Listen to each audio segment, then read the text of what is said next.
everyone, this is David Locker from bngloans.com, and today I've put together a quick training about merchant cash advances in which we're going to discuss the current market for merchant cash advances. We're going to talk about some of the things that you need to look out for, and then we're going to discuss how to achieve the ideal scenario for funding your business. All right, merchant cash advances were originally similar to an asset-based loan where the lender took a portion of sales or invoices over a specified period of time. Now, they have transformed into several new types of loans and cash advances, which are or share similar characteristics to like payday loans, which we always advise against because there are better options. You just have to know where to look. And our goal here is to actually show you that. Now, traditional banks are offering these cash advances through credit lines to a select few businesses that already have an established reputation in their banking system. And that means that they've already qualified for their loan criteria with a 680 plus credit score and low 5 bank ratings, verifiable cash flow that's consistent, responsible bank account management, which means no insufficient funds or bounce checks. And we talk about all the different criteria a little bit more in depth at bngloans.com. Now, due to the successive criteria and the inability for most businesses to get traditional funding, there's been a growing need for an alternative. And it's been more specifically targeted to these merchant cash advances or fast business loans or quick business loans. And they're becoming widely popular due to that loan or the loan and credit line denials by traditional banks and financing companies because they're trying to fill a gap. And the gap is being filled by alternative lending companies through the excessive advertising in that merchant cash advance space, which presents its own unique set of challenges, which we're about to talk about here in a second. Now, as far as the terms with merchant cash advances, they're often accompanied by extremely high interest rates and fees due to the increased risk that's associated with the loan or line of credit. And the alternative lending companies are justifying this by saying, well, we have less stringent criteria, and we're also giving the loans or the loan funds and proceeds to them quickly. So it's a way for them to mitigate their own risk. So the merchant cash advances are going to take on many forms, such as percentages from future credit sales, which is where they originated, to cash advance loans with a very short term. And in almost every case, the interest rates are extremely high if you compare it to traditional funding. So a word of caution, it's easy to overlook those bad terms when you're in a rush and you're worried about being denied or you have been denied by traditional lenders. But the solution to the problem from the start is having the right financial foundation marks in place and being able to pick from a plethora of different options to find the best terms for your funding needs.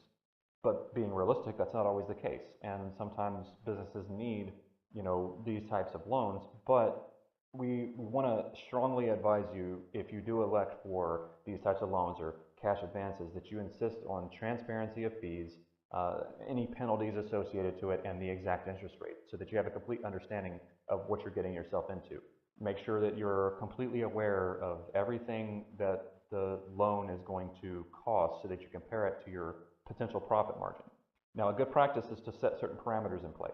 And these parameters, should be calculating 30% of half the potential profit of the loan. And if the loan cost is going to be more than that, then you need to consider different funding options. And to give you a quick example, if your business has a piece of equipment and that piece of equipment makes $1,000 net profit per month, you go out and you get a loan for 2 more pieces of equipment, and that loan, say, $50,000.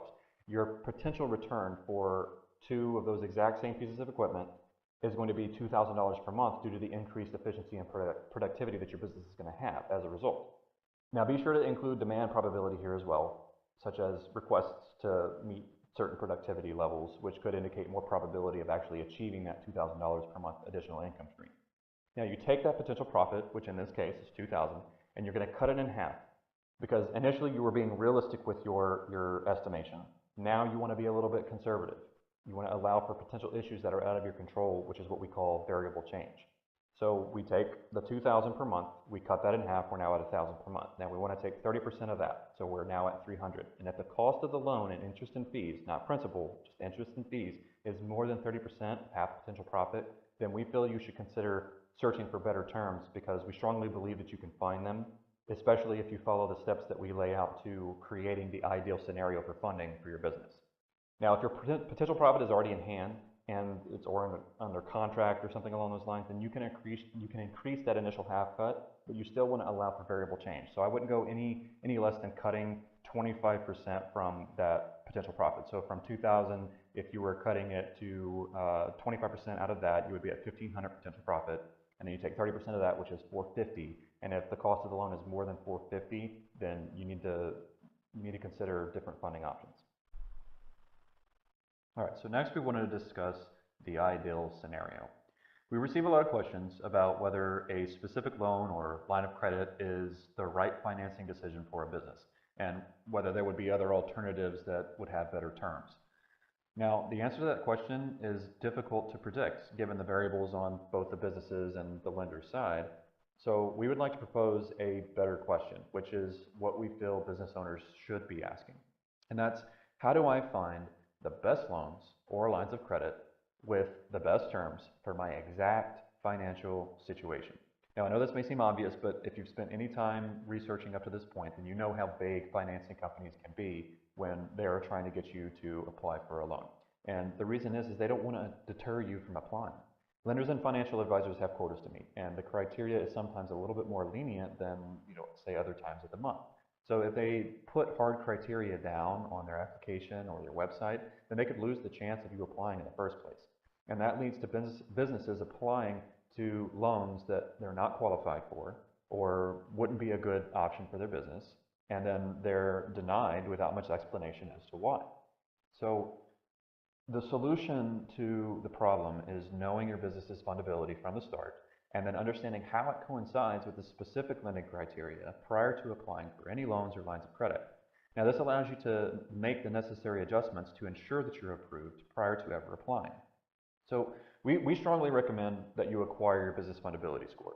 And you can do that by taking a short test that's available through our website at bngloans.com. And this is a no-cost test, and it's a lot like looking at the exam the day before you have to take it, so you know exactly what you need to study. Now, this isn't like a test in the true sense of the word or something that you have to study for, but we call it a test because it's a rating or a scoring of your business, if you will. And the study part comes when you're fixing any of the problems prior to needing to pass the lender's test when you actually apply for a loan or line of credit. Now, what the test does is it provides invaluable insight into your business's financial foundation. And it's going to allow you to see exactly what loans or lines of credit that you're pre-qualified for right now. And it does this all without creating an inquiry on your credit report. So if you were to go off and apply to a bunch of loans and lines of credit, that creates an inquiry on your credit report. And if you consistently do that, then it's a negative impact. So the unique advantage here is that you're going to see your business from a lender's perspective. And you're going to know if there's anything that should be corrected prior to ever applying for a loan or line of credit. Now, this creates the potential for that ideal scenario of having multiple funding options available to you where you can pick the best terms for your business's circumstance. And it's going to help you determine exactly how to achieve that scenario. But it all starts with the business fundability test, which you can access the test below the video. It's only going to take you about 10 minutes of your time, and it provides an extremely valuable resource for you getting the funding that you need. Now, we know your time is valuable, so we promise not to waste it. I want to thank you for watching this video, and I truly hope it has given you a great insight on your next steps to getting business funding. This is David Locker for BNG Loans, and we will see you on the inside.